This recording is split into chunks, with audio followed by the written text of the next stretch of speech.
सो आज की वीडियो में बात करेंगे कि सीटेट जो दिसंबर 2024 में हुआ था, उसमें मेरे कितने मार्क्स आए हैं और क्या मैं दोनों पेपर क्वालिफाई किया हूँ कि नहीं। बहुत सारे लोग जानते भी होंगे कि सीटेट में 2 पेपर होते हैं। पेपर 1 होता है जो कि प्राइमरी लेवल का होता है, एक पेपर 2 होता है जो कि जूनियर लेवल का होता है। प्राइमरी 1 से 5 तक होता है, जूनियर 1 से 8 तक होता है।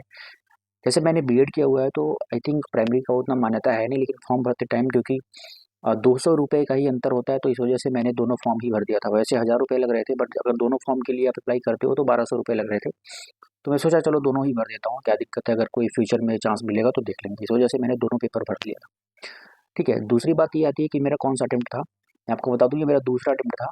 पहले अटेम्प्ट में जैसा कि हम जानते हैं 60% आपको किसी भी पेपर में, यहाँ पे पहले चाहे दूसरे में, ये क्वालिफाइंग इन नेचर होता है। और आप अगर 60% जनरल में लेकर के आ रहे हो, आप जनरल कैटेगरी के हो, आप अगर 60% लेके आते हो, 60% का मतलब है कि अगर आप 150 नंबर का एक पेपर होता है, 150 में अगर आप 90 नंबर लेके आ जाते हो, 90 या उससे अधिक नंबर, तो आप क्वालिफाई माने जाते हो कि सीटेट आप क्वालिफाई कर चुके हो। ऐसे ही ओबीसी के लिए हम जानते हैं 82 नंबर है, और ऐसे अदर कैटेगरी के लिए भी है।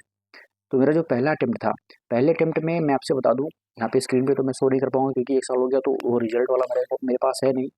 लेकिन मेरा 89 नंबर थे, मतलब 1 नंबर अगर और होता तो शायद इस बार का जो खर्चा था, 1200 रुपये का फॉर्म भरा मैं, उसके साथ ही साथ दिल्ली मेरा सेंटर पड़ गया, वहाँ पे जाकर के स्टे करने का यहाँ पे खर्चा, उसके साथ ही साथ रहना खाना, ये था काफ़ी ज़्यादा खर्चा। 2-3 हज़ार आप और मान के चलो। 300 रुपये भाई, 300 रुपये की थाली दिया था दिल्ली में, तो इतनी बड़ी प्रॉब्लम थी।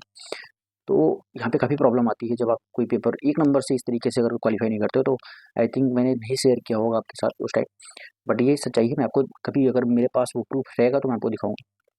तो 1 नंबर से मेरा उस टाइम नहीं हुआ था। बस इस बार मैं सोचा कि एक बार, क्योंकि मैंने बीएड कर रखा है और वैकेंसी वगैरह आएगी, तो मैं सोचा ट्राई करता हूँ एक बार। तो जो बीएड वाला इस बार का रिजल्ट है, मैं उसको आपको स्क्रीन पर शो करूँगा, आप उसको देख सकते हैं यहाँ पे किस किस सब्जेक्ट में मेरे कितने नंबर्स आए हैं। और इस बार जो मैंने दिया था, दोनों पेपर में क्वालिफाई कर चुका हूँ। हालांकि जो जूनियर लेवल का है उसमें मैं 2 ही नंबर से, मतलब 1 ही नंबर ज़्यादा हूँ, 91 नंबर मेरे हैं। और प्राइमरी में तो मेरे 105 नंबर बन रहे हैं। ठीक है, इस तरीके से मैं आपको हर एक सब्जेक्ट का नंबर वाइज आपको बता देता हूँ, प्लस स्क्रीन पे भी आपको शो करूँगा मैं कि किसमें कितने नंबर्स बन रहे हैं। क्योंकि इसके कई सारे फ़ायदे हैं कि अगर शायद मेरे 2 नंबर कम होते तो अगली बार मुझे फिर भरना पड़ता फॉर्म। 1200 रुपये के साथ साथ रहना, स्टे, सब कुछ, खाना पीना, सब कुछ खर्चा करना पड़ता है, काफ़ी प्रॉब्लम भी होती है उसमें। देखिए मैं आपको बता दूँ, सबसे पहले पेपर 1 जो कि 1 से क्लास 5 तो प्राइमरी स्टेज के लिए होता है। जैसे हम जानते हैं उसमें 5 सब्जेक्ट होते हैं। तो जैसे सीडीपी में मेरे चाइल्ड डेवलपमेंट एंड पेडागोजी में मेरे 30 में से 22 नंबर थे। दूसरा मैथमेटिक्स में मेरे 30 में से 26 नंबर थे। ईवीएस मतलब एनवायरमेंटल स्टडीज में मेरे 30 में से 21 नंबर, 21 नंबर थे। लैंग्वेज 1 मेरा जो था वो था हिंदी। लैंग्वेज 2 जो मेरा था वो था इंग्लिश।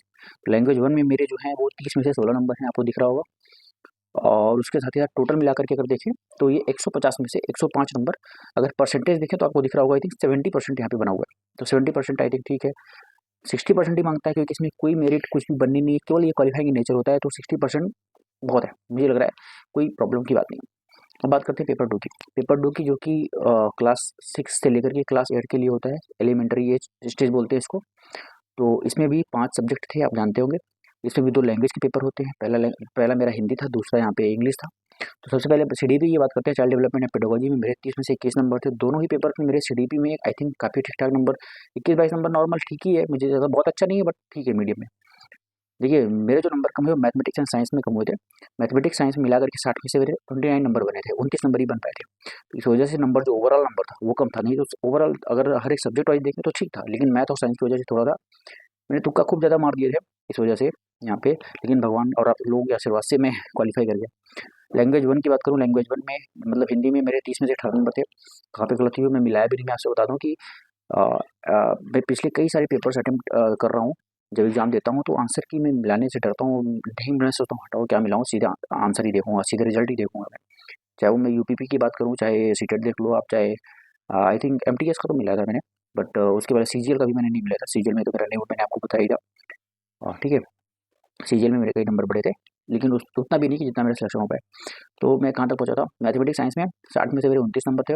लैंग्वेज 1 में 30 में से 18 नंबर थे। और लैंग्वेज 2 में 30 में से 23 नंबर थे। ओवरऑल बात करें तो 150 में से 91 नंबर, मतलब 60.67 परसेंटाइल यहाँ पे बने थे, परसेंटेज बने थे। तो इस तरीके से आप देख पा रहे होंगे मेरा दोनों पेपर क्वालिफाई हो गया है, इसमें कोई मेरिट बनी नहीं है। दूसरे बहुत सारे लोग बार बार फॉर्म भरते हैं, मुझे नहीं भरना है फॉर्म। जब कभी मेरिट की बात आएगी कि मेरिट लगेगा इसमें भी, तो देखेंगे। अभी तो अगर आप क्वालिफाई है ना, तो क्या प्रॉब्लम है कि नहीं। तो मुझे लगता है ठीक है, आप लोगों के आशीर्वाद से सीटेट भी क्वालिफाई हो गया है।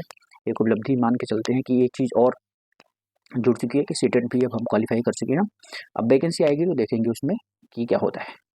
जिन लोगों का देखो नहीं हुआ है, बहुत सारे लोगों का 1 नंबर 2 नंबर जैसे मेरा पिछली बार नहीं हुआ था, तो बिल्कुल निराश मत होइए और लगातार अपनी तैयारी करते रहिए आप।